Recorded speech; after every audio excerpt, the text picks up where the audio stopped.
pregame.com. Welcome, pregame.tv. Big 12 action. We're going to be discussing Baylor at Oklahoma State. I am Steve Fezzik. It's Casual Tuesday. I'm here with Brian Leonard. And Brian, you know, I hear you've been working nonstop for 72 hours since the Super Bowl. You haven't had time to sleep, time to go home, but you have set a modern-day record for 72-hour Mountain Dew consumption. Is this correct? It's gotten so bad when we were running around town for the last 2 weeks getting bets in for these props. I would have a 2-liter of Mountain Dew in the car with a little 20-ouncer and filling that up, drinking it, come back, and then I would pass up a grocery store, buy another 2-liter. It was a long 2 weeks. Got to get you a big igloo like the truck drivers do. There you go. And just go ahead and load it up. Kegs of Mountain Dew. And then the problem, you get done with the Super Bowl, and now it's time to like really roll up the sleeves and get into the basketball. Yeah, right now everybody's interested in basketball, so you got to keep up with the times. Absolutely, and frankly, when it comes to sides and totals, it's probably a lot easier to find a winner here. Baylor, Oklahoma State. Went ahead and did some research on, boy, this Oklahoma State team's just a juggernaut at home. I look at it, and it's just incredible. The home road disparity. We talk about, you know, here in Vegas, UNLV, and how that's the case. But that really applies to several Big 12 teams, but it seems like none of them more than Oklahoma State. Yeah, we kind of talked about this, you know, off the air. You take a look at an Arkansas team.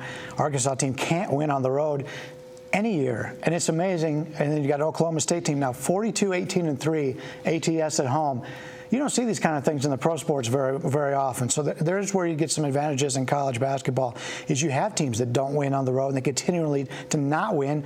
You know, you would think if you got a young team, and I always look at this, whether it be the pros or college, a young team learns to win at home before they can win on the road.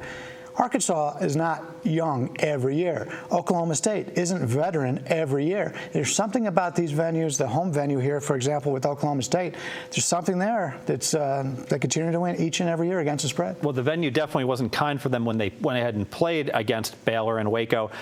They lost 64-54. I looked at some of the stats from the games, and I saw that in terms of shooting from the three-point land, that there was a huge disparity, and that really explained the score. Another thing that might explain the score is they played on Monday. On Saturday, Baylor played the powerhouse, and I may not pronounce this correctly, Hardin-Simmons. Hardin-Simmons, yeah. Hardin, you know, quite a fine Division III program, but what is that? 107-30. And what was funny about that is Baylor, I think of Baylor as kind of like a run-up-the-score type of not a really classy program. Mm-hmm. And I saw that they scored 50-plus in the first half, and they scored 50-plus in the second half, although they did leave out their two leading scorers. So it really was a great spot for them.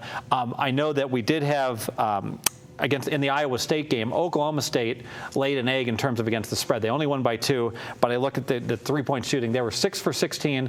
Iowa State shot 13 for 24, so it was all area code 3 scoring that really, I think, depressed a little bit our power rating on Oklahoma State, and then the fact they go into Kansas where no one has beaten Kansas since Bush was president, you know, so that was just incredible to me. I really think the payback's likely coming. Yeah, it likely is here, and you take a look at Oklahoma State, 11-1 straight up at home. Their only loss coming by a single point. And then you mentioned Baylor earlier. This has been a home-dominated series. The home team has won 9 of the last 10 meetings, 16-4-1 ATS the last 21 meetings. Another one of those situations every single year. They play 2-3 times if you play in the tournament. It's just one of those situations where the home team is dominated here, and now you get an Oklahoma State team playing on a very strong home court, seeking revenge here. I got to think you got a winner. Sounds like we're both on board. Let's go ahead and make it official as a free pick.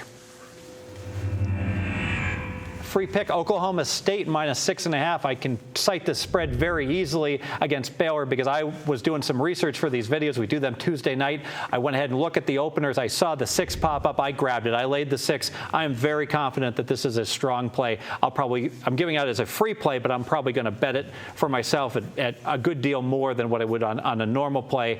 I might even sprinkle. VR likes to sprinkle it in on the money line when he makes plays. I might sprinkle a little the money line on the favorite. I'm very confident that they'll get the win outright and certainly and also against the spread.